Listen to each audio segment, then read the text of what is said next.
తెలుగుదేశం ప్రధాన కార్యదర్శి నారా లోకేష్ యువగళం నవశకం పేరిట నిర్వహించే భారీ బహిరంగ సభకు విజయనగరం జిల్లా పోలిపల్లి సిద్ధమైంది. ఇందుకోసం 200 ఎకరాల విస్తీర్ణంలో సభా ప్రాంగణాన్ని ఏర్పాటు చేశారు. 600 మందికి పైగా ముఖ్య నాయకులు ఆసీనులయ్యేందుకు వీలుగా 156 అడుగుల వెడల్పు, 64 అడుగుల పొడవుతో భారీగా సభా వేదికను నిర్మించారు. దూరంగా ఉన్న వారికి కనిపించేలా అతిపెద్ద ఎల్ఈడీ తెరలు ఏర్పాటు చేశారు. తెలుగుదేశం ముఖ్య నాయకులు, కార్యకర్తలతో మొత్తంగా 16 కమిటీలను ఏర్పాటు చేసి పనులను పూర్తి చేశారు. సభకు హాజరయ్యే వారికి ఎక్కడా ఇబ్బంది కలగకుండా 2000 మంది వాలంటీర్లు సేవలందించనున్నారు.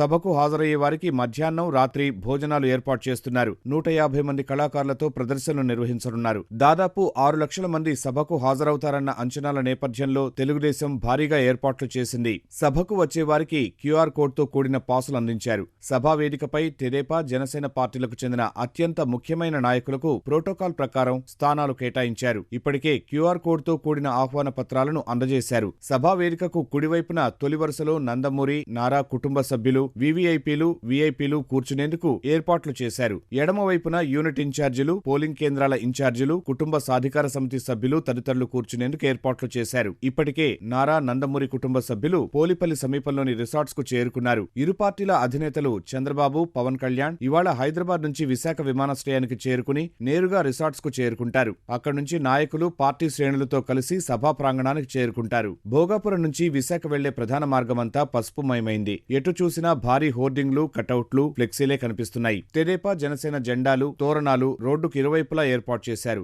సభా ప్రాంగణంలో భారీగా పసుపు బెలూన్లు ఎగురవేశారు. తొలుత విశాఖలో బహిరంగ సభ నిర్వహణకు తెలుగుదేశం నేతలు అనుమతి కోరగా పోలీసులు నిరాకరించారు. చివరకు పోలిపల్లిలోని ఓ ప్రైవేట్ స్థలంలో సభ ఏర్పాటు చేసుకున్న 1,00,000 ఆంక్షలతో అనుమతిచ్చారు. ఆర్టీసీ బస్సులు అద్దెకివ్వాలని గతంలోనే కోరినా అనుమతి ఇవ్వలేదు. ప్రైవేటు బస్సులు ఇవ్వనీయకుండా అడ్డుకున్నారు. సభకు భారీగా శ్రేణులు హాజరవుతారని తెలిసినా పోలీసులు తగిన బందోబస్తు ఏర్పాటు చేయలేదు. ట్రాఫిక్ క్రమబద్ధీకరణకు ఎలాంటి చర్యలు చేపట్టలేదు. ప్రజలకు, పార్టీ శ్రేణులకు ఎలాంటి ఇబ్బందులు తలెత్తకుండా పార్టీయే వాలంటీర్లను సిద్ధం చేసి విధులు కేటాయించింది. పార్కింగ్ కోసం 250 ఎకరాల్లో ప్రత్యేక ఏర్పాట్లు చేసింది. అనంతపురం, చిత్తూరు ప్రాంతాల నుంచి వచ్చేవారికి రాజాపులువ వద్ద, పార్వతీపురం, మన్యం, విజయనగరం జిల్లాల నుంచి వచ్చేవారికి ఇంజనీరింగ్ కళాశాల వైపు నుంచి వచ్చేలా పార్కింగ్ ఏర్పాటు చేశారు.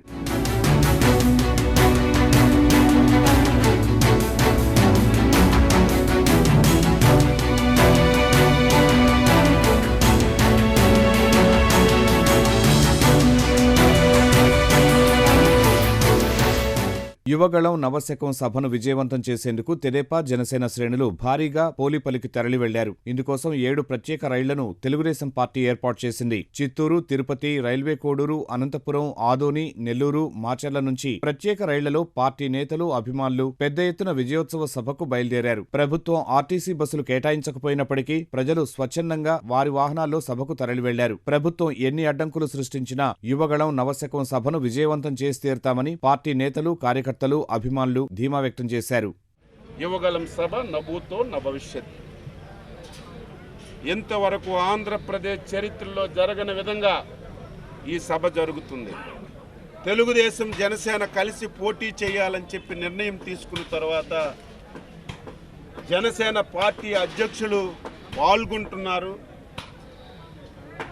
ఒక చారిత్రాత్మకమైనటువంటి ఘట్టం.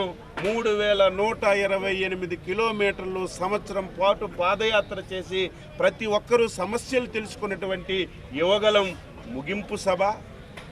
ఈ ప్రాంగణం ద్వారా ఈ రాష్ట్రానికి ఒక దశ ఇవ్వడమే కాకుండా తెలుగుదేశం, జనసేన ఎన్నికల్లో ఏ విధంగా ముందుకెళ్తుంది, ఈ రాష్ట్రాన్ని ఏ విధంగా కాపాడుకుంటుందని ఒక స్పష్టమైనటువంటి మెసేజ్ ఇవ్వడానికి ఈ సభని ఉపయోగించుకుంటామని చెప్పి తెలియజేస్తూ, ఆంధ్రప్రదేశ్ ప్రజలారా, దేశంలో ఉన్నట్టు ప్రతి ఒక్క తెలుగు వారికి విజ్ఞప్తి చేస్తున్నాను.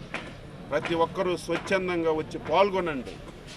ఇది తెలుగుదేశం, జనసేన సభ కాదు, ఇది మన సభ, మన భవిష్యత్తుకు జరగబోయే సభ, మన రాష్ట్ర భవిష్యత్తుకు జరగబోయే సభ.